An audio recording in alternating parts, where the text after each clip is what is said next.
Hi friends, today I'm going to be showing you how I made this bracelet and a simple pair of earrings from the water bottle beads that I made in the last couple of videos. So if you're interested in learning how to make the beads from the water bottles, you can check the description for a link to that tutorial. And then I also have a tutorial on different ways that I tested coloring the beads.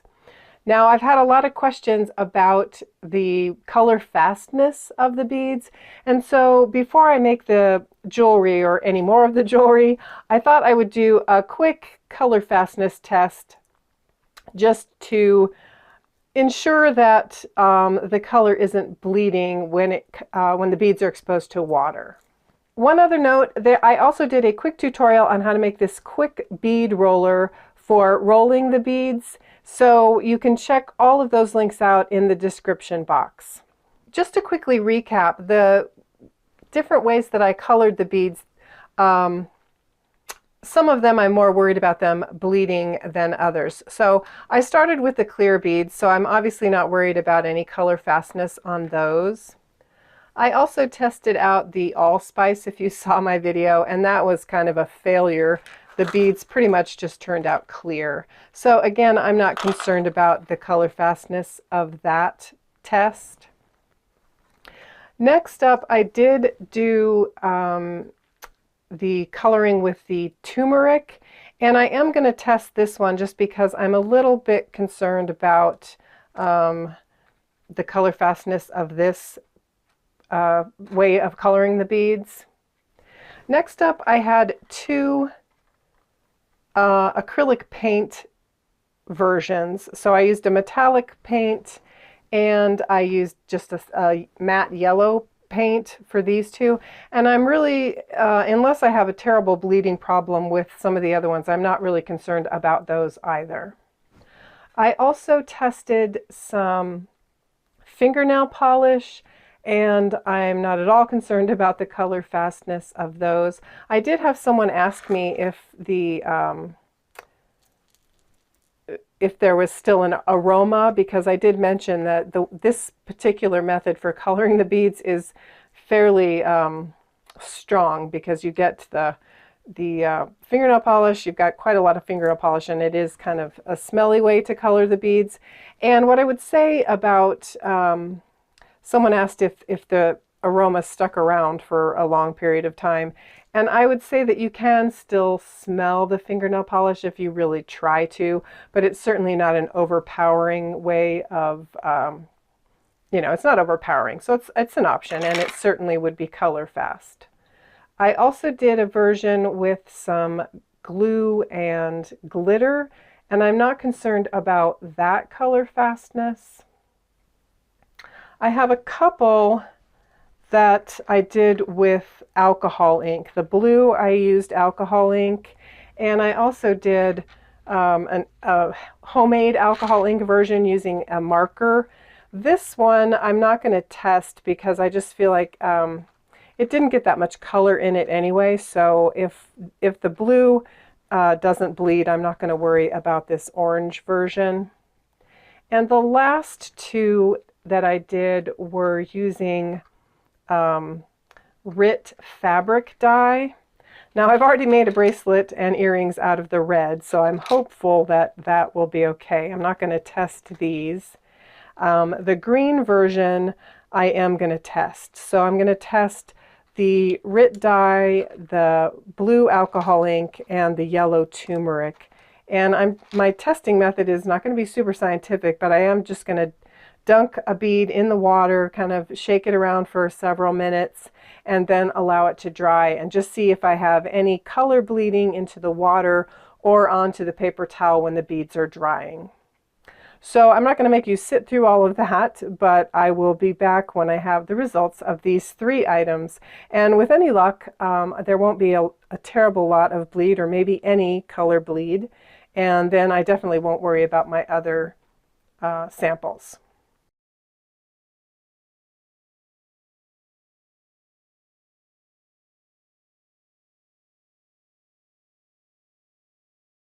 So the first two beads came out pretty well. You can see here that the watercolor, I put a clean bit of water here. You can see that there was definitely some green color that came out from this sample, which is the RIT fabric dye. As far as the bead goes, it doesn't look like it's lost a ton of color as far as not, being colored anymore, but it is definitely losing some color as I try to dab off the ends and let it dry. And you can see that the water did change colors slightly as well. So I think for these, I'm going to go back and definitely seal the ends with probably some just clear fingernail polish. But the other two, I didn't really have any bleeding into the water or onto the paper towel. So I think the rest of my tests are going to be color fast. Now, I should have showed you this in the beginning, but I am just sort of curious. You can see that this comes off a little bit when it's dry. I mentioned when I made these colored beads that the blue came off on my fingers. So you can see that it's definitely coming off, but I guess that the beads are sealed tight enough that they aren't really bleeding. Now, of course, I'm not testing every single bead, and if you are concerned about the color fastness of your color choice, I would maybe definitely stay away from the RIT dye, and maybe a little bit of caution with the alcohol inks, just because they do come off. Let me test a little wet sample here. The color does come off, and it did come off on my hands when I was rolling the beads. However, I didn't see any color change in the water when I did the blue alcohol ink, and again, I'm not getting anything coming out of the end. So take that with a grain of salt. It's certainly not the perfect testing, but I think that all of the samples that I colored are fairly color fast by the time you make the bead, other than this fabric dye choice. And no matter how you choose to color the beads, if you're more comfortable, you can certainly add a sealing coat once the beads are made, and then you will definitely not have to worry about any bleeding. So we're ready to make the jewelry now, and if you are a jewelry maker, you can probably find a lot of different ways to work with these beads, but I'm just going to be making a really simple pair of earrings and a very simple bracelet. Now, if you are making beads from these water bottles, you should be able to get at least 11 beads that are about a ½ inch wide from the bottle, and if you needed to, you probably could get one more piece out of both the top and the bottom that's left over here. So that's enough to make the earrings and a bracelet with 9 beads, and so that's what I'm going to be doing here. The other supplies that you're going to need are a couple of earring hooks, something to close your bracelet with. You can get any kind of bracelet hook that you want. And I have some 4mm jump rings as well. Now, if you have trouble seeing, these are pretty small. You might want to work with a slightly larger jump ring. They look nice, but they are a little tougher to work with. And I have some 20 gauge jewelry wire. I'm also going to be using my ruler. I've got a couple pairs of needle nose pliers, my round tipped jewelry pliers, and some wire cutting pliers. So I'm going to start by selecting 2 beads that are fairly similar in shape and size to make my earrings, because you know that these beads aren't perfectly uniform. So I'm just going to find 2 beads that look similar to use for my earrings, and the other 9 beads will be for the bracelet. So I'm going to start by making the pair of earrings, and you may want to play around with this length a little bit, but a length that has worked well for me is to cut my wire to 1 3/8 of an inch. So I'm just going to line that up, and I'm going to use my wire cutting pliers to cut my wire. Now I need 2 pieces of wire for the earrings.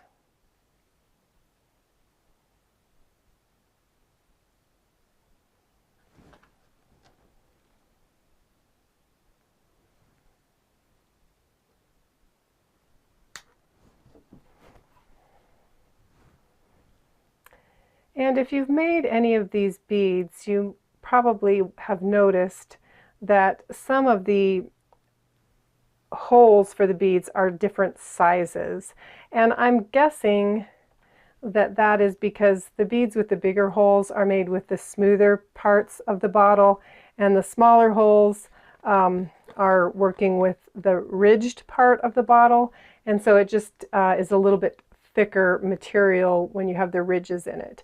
So because I have some larger holes in my beads, I want to make a pretty big loop in my wire. So I'm going to start pretty much toward the bottom of my jewelry pliers here, where they're the widest, and I'm just going to make a one complete loop here. So it has a pretty big eyelet in it, and it should catch and not fall all the way through the bead.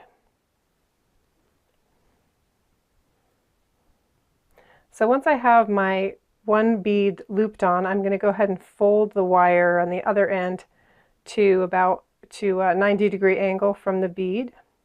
And then I'm just going to hold on to the bottom loop and use my pliers to roll back toward the bead to close off that loop.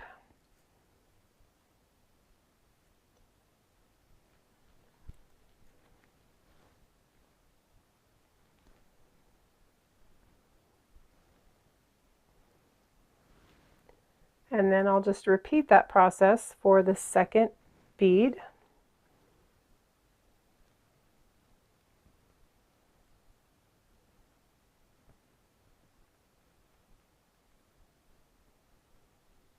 Some people bend their wires first. I like to straighten my loop out once I've made the eyelet, and then just close it off again so it kind of has a straighter shape to it. And once again, I'm going to fold that to 90 degrees, hold my loop,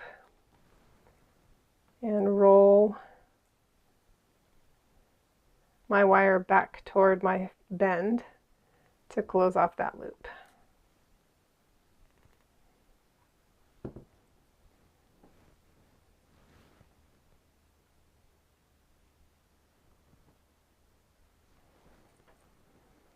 And now I'm going to switch to my needle nose pliers, and I'm going to get my earring hooks and 2 jump rings.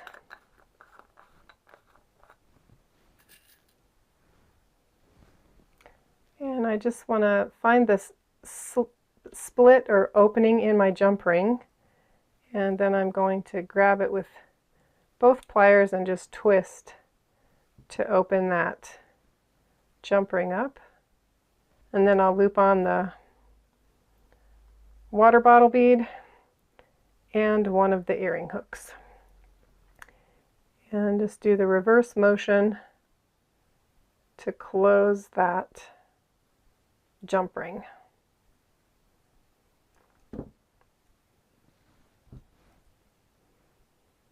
And I've got my first finished earring. So I'll just repeat that process. And there you've got your finished pair of earrings. Very simple.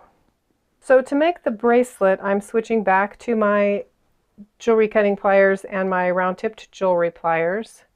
And again, I'm going to cut my wire length to 1 3/8 inch.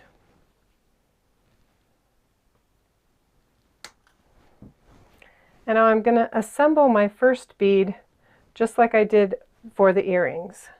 So So I'm going to make a fairly large loop on one end of my wire. Sort of straighten it out if I need to, and then close off the loop. Slide the bead on, bend it to 90 degrees, and then coil back toward the bend.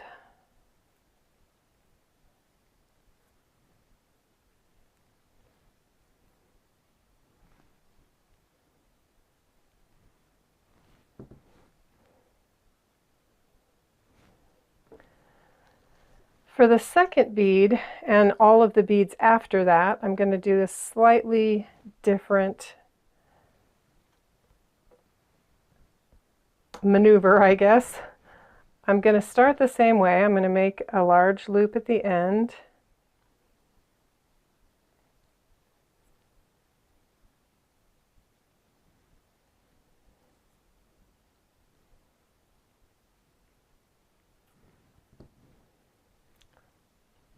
Slide on my bead, make my 90-degree bend,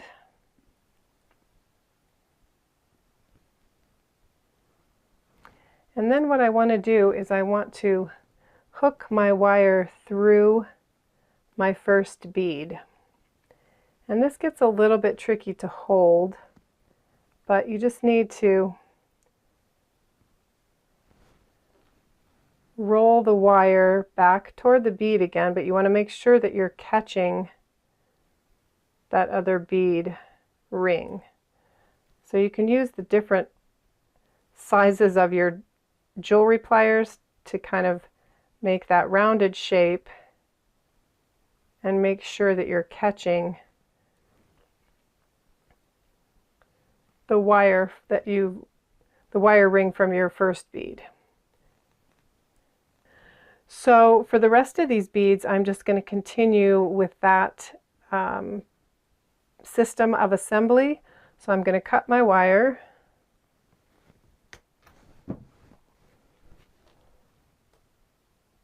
make a fairly large loop,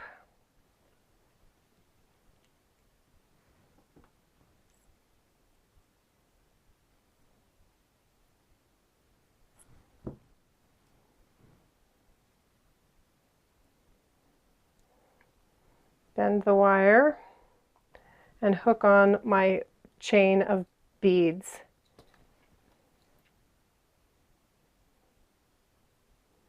And you don't have to worry if you've caught the ring until you get to the very end. So you can actually make part of your coil. You could even, if this is simpler, you could take your bead, roll it till you almost have your ring closed off, and then hook on your beads and close out that loop. So that might be an easier way to do it if you want to do it that way as well. And you're just going to continue on until you have all 9 beads assembled. So once you've finished your assembly, you can go ahead and add your jewelry clasp, whichever one you're using. And I like to start, I have this, I don't know, hook and loop kind of version. So I like to hook my loop on first. And again, I'm just going to use my jump ring and apply it the same way that I did with the earrings.